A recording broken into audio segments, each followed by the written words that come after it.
और बाइबल कहती है जब यीशु मसीह ने उसके सारे भेद खोल दिए, उसने कहा मुझे लगता है कि तू भविष्यद्वक्ता है। तो क्या हुआ?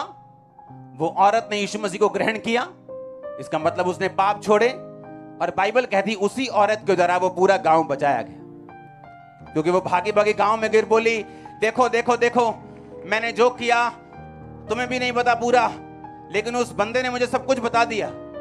मैं जैसी उसने मुझे पूरा बता दिया, मैं क्या हूं उसने मुझे पूरा बता दिया। आओ देखो वही भविष्यद्वक्ता है जिसके बारे में हम इंतजार कर रहे हैं। और बाइबल कहती गांव वाले आए और यीशु मसीह को मना के ले गए, और 2 दिन यीशु मसीह उनके साथ रहे, और उन गांव वालों ने देख लिया कि ये परमेश्वर है और उसको ग्रहण किया। अब क्यों शैतान ने उसको तंग किया, उस औरत को? क्यों हमेशा उसे पाप में डालता रहा? क्यों उसकी हमेशा खिंचाई करता रहा? क्योंकि शैतान को पूरा तो नहीं पता, पर उसको कुछ कुछ पता होता है कि ये व्यक्ति खास है और खुदाबंद का चुना हुआ है और कुछ काम करेगा। आप मेरी बात समझ रहे कि नहीं? और उसी टाइम से वो पीछे लग जाता आपके कि इसको गिराओ व्यभिचार में, क्योंकि व्यभिचार में गिरेगा तो खुदा से दूर रहेगा, व्यभिचार में गिरेगा तो परमेश्वर की योजना पूरी नहीं हो पाएगी, रिजेक्टेड रहेगा। अगर व्यभिचार में रहेगा तो बेइज्जती में रहेगा, इज्जत नहीं मिलेगी, क्योंकि बाइबल कहती है इज्जत खुदाबंद बढ़ाता है आपकी। उसे मालूम है, क्योंकि वो रोशनी देख सकता है, लेकिन कंप्लीट आपकी लाइफ में क्या होगा ये तो परमेश्वर जानते हैं। हालेलुया। पर शैतान को रोशनी दिखती है, उसको मालूम है कि कुछ है इस व्यक्ति में खास। अगर मैं इसको नहीं मारूंगा, इसका पीछा नहीं करूंगा, इसको नहीं गिराऊंगा, तो ये वही काम कर पाएगा जो उस औरत ने किया। हालेलुया। और आप देखते हैं ज्यादातर जो आत्मिक स्टार्स हैं, जो आत्मा में स्टार लोग हैं, वो पाप में गिर जाते हैं, और जो लोग नहीं गिरते वो आगे बढ़ जाते हैं। और गिरने के बाद जब बेइज्जती आती, जब मुसीबतें आती, जब मुश्किलें आती, उनको मालूम होता है कि ये शैतान की योजना थी, इसलिए उसने मुझे गिराया। क्योंकि शैतान उन लोगों को गिराने का ज्यादा इच्छुक है जिनकी लाइफ में परमेश्वर की कोई योजना है। हालेलुया। आपको कभी हैरानी नहीं होती क्यों हर टाइम वो आपको बोलता है चल सिगरेट पिए, चलो चलो सूटा, ओ सिगरेट पी रहा, ओ तेरी तो देख लिया, दिल कर रहा है। कितने मेरी बात को समझ रहे हैं? क्यों ऐसा? क्यों? या व्यभिचार करने के लिए, या पैसे की, ये इस चीज की, क्यों? उसे मालूम है, वो रोशनी देख चुका है, उसे मालूम है आप कौन है, उसे मालूम है आपकी लाइफ से क्या होगा। इसीलिए बाइबल कहती है जब राजा ने देखा इजराइलियों को तो वो डर गया। कहता ये इतने ज्यादा हो गए? कहते हाँ। कहता इनको दबाओ, ज्यादा मजदूरी करो। ज्यादा मजदूरी की उन्होंने दुहाई दी। परमेश्वर ने मूसा को भेज दिया। मूसा कहता है छोड़ दे इनको। कहते अच्छा छोड़ दो, अच्छा तिगनी कर दो मजदूरी। शैतान जैसे उनके ऊपर लाइट को देखता है, उनको दबाने की कोशिश करता है। लेकिन बाइबल कहती जैसे जैसे शैतान इजराइलियों को दबाता गया वो और बढ़ते गए। आपको मालूम होगा कि क्यों शैतान आपके पीछे पड़ा है, वो क्यों आपको गिराना चाहता है। वो चाहे पाप के जरिए हो, डराने के जरिए हो, धमकियों के जरिए हो, क्योंकि वो रोशनी देख चुके हैं। वो ये चाहता है कि आप रिजेक्टेड रहें। वो ये चाहता है कि उस सामरी औरत की तरह आपका घर कभी सेट ना हो। वो चाहता है आपका फाइनेंस कभी सेट ना हो। वो ये चाहता है, और उसका इंस्ट्रूमेंट, अगर शैतान आपकी लाइफ में कुछ चाहते हैं तो वो पूरा कर सकता है अगर आप उसके बताए रास्तों पे, व्यभिचार के रास्ता, नशे का रास्ता, गलत देखना, गलत सुनना, गालियां निकालना, अगर आप उस रास्ते पे चले तो वो उन सब चीजों को आपकी लाइफ में पूरा कर पाता है। लेकिन यीशु मसीह ने उस औरत को देख लिया कि तू एक आत्मा में स्टार है, तू एक हीरोइन है परमेश्वर की, लेकिन पाप ने तुझे गिराया हुआ। पाप की वजह से तेरा फैमिली कभी सेट नहीं हुई, पाप की वजह से तुझे इज्जत नहीं मिली, पाप की वजह से तू अभी भी अकेली और दोपहर को पानी भरने के लिए आ रही। यीशु मसीह ने कहा तुम मुझसे मांग, मैं तुझे जीवन का जल दूंगा। तुम मुझसे मांग, मैं तुम्हें सोता बना दूंगा। अब तो सिर्फ तेरी प्यास ही नहीं बुझेगी, बल्कि तू दूसरों की प्यास भी बुझाया करेगी और पवित्रताई में चला करेगी। हालेलुया। अब आपको देखना है कि आपने परमेश्वर की मर्जी को पूरा करना है कि आपने शैतान की मर्जी को पूरा करना है, क्योंकि वो देख चुका है। उसको पता है कि इस व्यक्ति के ऊपर रोशनी है।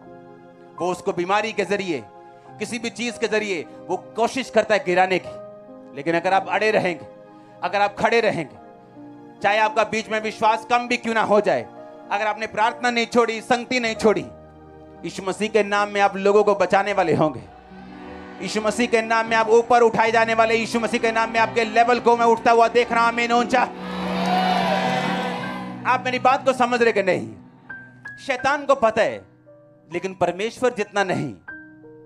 इसलिए उस औरत को जब उसने देखा होगा, उसे तभी मालूम हो गया होगा कि ये कुछ करेगी। इससे पहले कि ये परमेश्वर के लिए कुछ करे, इसको गिराओ। 1 husband, 2 husband, 3 husband, 4 husband, 5 husband, 6 husband, और हस्बैंड भी नहीं, बॉयफ्रेंड्स, उसको गिरा दिया, रिजेक्ट कर दिया।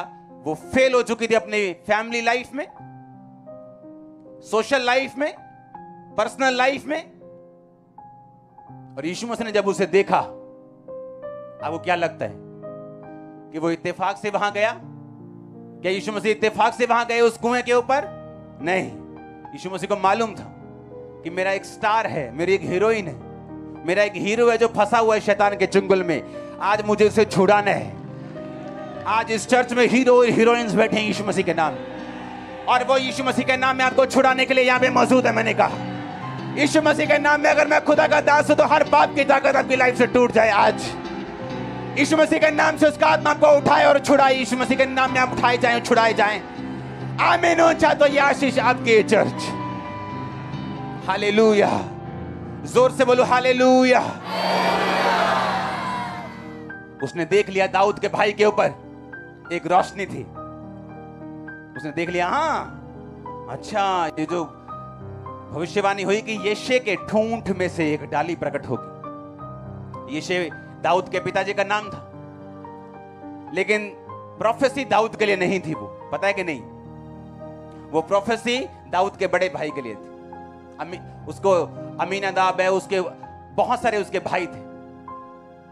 एक एक करते वो सामने आते गए, और परमेश्वर ने रिजेक्ट करता गया कि मैंने इसे नहीं चुना, इसे भी नहीं चुना, इसे भी नहीं चुना, क्योंकि शैतान रोशनी देख चुका था दाऊद के बड़े भाई के ऊपर। और शैतान ने क्या किया? उसे निराश किया। देख, अगर परमेश्वर होता तो ऐसा होता। हाँ, अगर परमेश्वर होता तो तेरा वीजा लगता कि नहीं लगता? अगर परमेश्वर होता तो ऐसा होता। क्या तेरे घर में ये मुसीबत होती? क्या तेरा बच्चा मरता? क्या तेरा भाई मरता?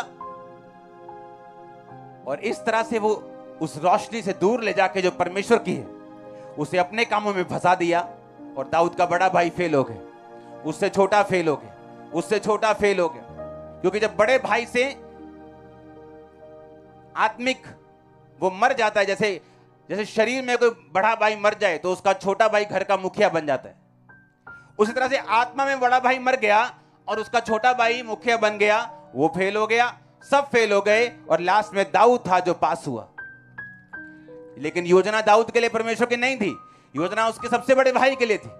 लेकिन शैतान ने देखा इसके ऊपर रोशनी, ये वो काम करेगा जो परमेश्वर ने इसके लिए ठहराए, ये खुदाबंद के लोगों को खुदाबंद की ओर लेके जाएगा, मैं इसे पहले ही गिराऊंगा। और बाइबल कहती है उसको गिराया, और गिरा भी ऐसे थोड़ी, उसने बात को सुना होगा शैतान की तो ही गिरा।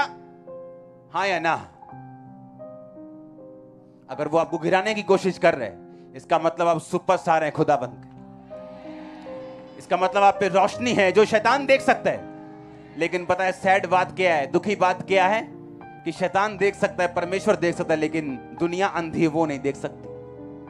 परमेश्वर देख रहा है, वो देख रहा है, शैतान को भी दिख रहा है, बस आप ही को नहीं दिख रहा। क्योंकि शैतान देख रहा है वो रोशनी इसके सिर के ऊपर है, और अगर मैंने इसकी रोशनी को बंद नहीं किया, अगर मैं इसको अपनी ओर लेके नहीं गया, तो ये मेरे लिए मुसीबत है। और बाइबल कहती है फिर लोगों को अंदर अविश्वास को पैदा करते हैं। अविश्वास पैदा करने के बाद वो उन्हें गिराने की कोशिश करते। हालेलुया। अब आपको देखना है क्या करने। अगर वो आपको गिराने की कोशिश कर रहे हैं, आपके पीछे लगा हुआ है, तो अंदर से हंसना जरूर, क्योंकि आपको मालूम हो गया कि कुछ योजना है मेरी लाइफ में जो शैतान मेरा पीछा कर रहा है। वो फालतू का पीछा आपका क्यों करेगा? क्यों करेगा फालतू पीछा? वो नहीं करेगा। उसके पास हजारों सालों का एक्सपीरियंस है। वो अपने टाइम को वेस्ट नहीं कर रहा आपके पीछे लग के। उसको मालूम है अगर मैं आज इसको पकड़ूंगा नहीं तो ये कल मेरे लिए एक बड़ा थ्रेट होगा। लेकिन प्रॉब्लम यहां पे है जब शैतान आपका पीछा करता है, जब वो आपके अंदर मुसीबतों को, आपके लिए सताव को, आपके लिए तरह की परीक्षाओं को लेके आता है, आपने घबराना नहीं। आपको ये मालूम होना चाहिए कि जब भार बढ़ जाए, जब एक लेबर का काम 3 लेबर का काम कर रही है तो एक लेबर, इसका मतलब आपका छुटकारा बहुत नजदीक कहीं छुपा हुआ बसाने वाला है। उनका मन कड़वा हो गया, उन्होंने मूसा की बात सुननी बंद कर दी, लेकिन उनको मालूम नहीं था कि समुद्र की तह तक जाने के बाद ऊपर आने के अलावा और कोई भी रास्ता नहीं होता। मैं आपको ऊपर आता हुआ देख रहा हूं चर्च, हालेलुया। क्योंकि परमेश्वर यीशु मसीह को मालूम था अगर मैं इस औरत के पापों को साफ नहीं करूंगा, अगर मैं इसको अपनी ओर नहीं खींचूंगा तो इसकी लाइफ कभी सेट नहीं होगी, इसकी मैरिड लाइफ कभी सेट नहीं होगी। आपको क्या लगता है वो जब वापस गई होगी उसी छठे पति के पास गई होगी? नो, उसकी लाइफ चेंज हो गई होगी। उसके बाद उसकी मैरिज हुई होगी, बच्चे हुए होंगे, लाइफ सेट हुई होगी। आपको क्या लगता है कि जिस औरत ने पूरे उस नगर को बचा दिया, उस नगर वो उसको रिजेक्ट करेगा बाद में?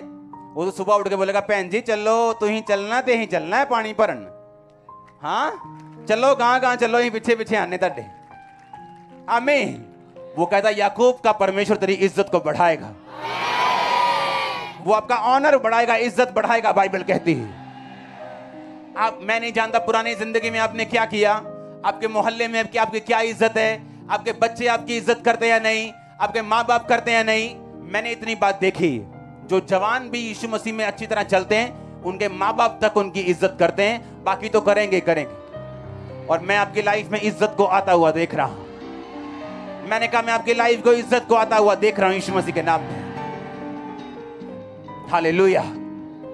यीशु मसीह ने कहा मुझे इसको बचाना आज जरूरी है। अगर मैं इसको नहीं बचाऊंगा, पाप के चुंगल से इसको आजाद नहीं करूंगा, तो इसी तरह दुखों में रहेगी, रिजेक्टेड रहेगी, बिना सेटल्ड फैमिली के रहेगी, बिना सेटल्ड फाइनेंस के रहेगी। और परमेश्वर नहीं चाहते। बाइबल कहती वो क्रूस पर चढ़ाया गया और मारा गया और गाड़ा गया और तीसरे दिन मुर्दों में से जी उठा ताकि तुम छुड़ाए जाओ, तुम आजाद हो। उसने खुद बेइज्जती सही ताकि तुम्हारी इज्जत बढ़े। और बाइबल कहती सिर्फ तीसरे दिन वो मुर्दों में से जी उठा और आज तक जीवित, हालेलुया। हम उस परमेश्वर की बात नहीं कर रहे जो बड़ा अच्छा था, जो हमारे लिए कुर्बानी दी और मर गया। ऐसे बहुत कुर्बानियां हुई, पर बाइबल कहती वो मर गया और जी उठा, और जी उठा सिर्फ तीसरे दिन बाद। और उसके बाद लगातार लोगों को दिखाई देता रहा, चमत्कार करता रहा, लंगड़े चलाता रहा, अंधों को दिखाता रहा। और 40वें दिन लिखा जीवित स्वर्ग पे गया और अपनी आत्मा को भेजा, और उसी का आत्मा आज आपसे बात कर रहे, हालेलुया। इसलिए पतरस ने कहा जब तुम नाना प्रकार की परीक्षाओं में पढ़ो तो चिल्लाओ और रो नहीं, पीटो, कहता माथा पीटो। 4 जनानियां इकट्ठियां कर लो, दसो बहन जी बहुत दुखी है, ऐसा बोला? क्या बोला वो? कहता आनंद की बात समझो। पता है क्यों कहा उसने? कहता जब तुम पे परीक्षा आ रही तो ये सोच लो कि शैतान तुमसे दुखी है और परमेश्वर तुम्हारे साथ है। तो इसका मतलब उसने कहा जब तुम पे परीक्षा आ रही है, इसका मतलब परमेश्वर उसी तरह तुम्हें छुड़ाएगा जिस तरह सामरी औरत को उसने छुड़ाया था। मैं इसलिए आपको कह रहा हूं आपकी इज्जत को खुदावंद बढ़ाने के लिए जा रहा है यीशु मसीह के नाम में। मैं इसलिए कह रहा हूं वो आपको हील करने जा रहा है, छुड़ाने जा रहा है और बरकत देने जा रहा है। मैं नहीं जानता आमीन किसका ऊंचा, लेकिन अगर ये आप है तो मैं, हालेलुया, हालेलुया। इसलिए मैंने कहा परमेश्वर की योजना को पहचानना जरूरी है और शैतान की योजना को पहचानना भी जरूरी है। मैं मसीह में आया, सताव शुरू हो गया। सबसे पहला सताव घर वालों का, रिश्तेदारों का। सब दोस्त दारू पीने वाले थे, कोई लड़ाई झगड़ा करने वाला, कोई संसारिक। 99% दोस्त छूट गए। छूट के मतलब छोड़ने पड़े मेरे को। अब दोस्त है नहीं, घर वाले पहले नहीं पूछते, रिश्तेदार खिलाफ हो गए, तो बचा कौन? कोई नहीं। इसीलिए जब कोई नहीं बचा तो मेरे पास एक ही चारा था कि मैं अपने प्रेयर रूम में जाऊं और जो बचा है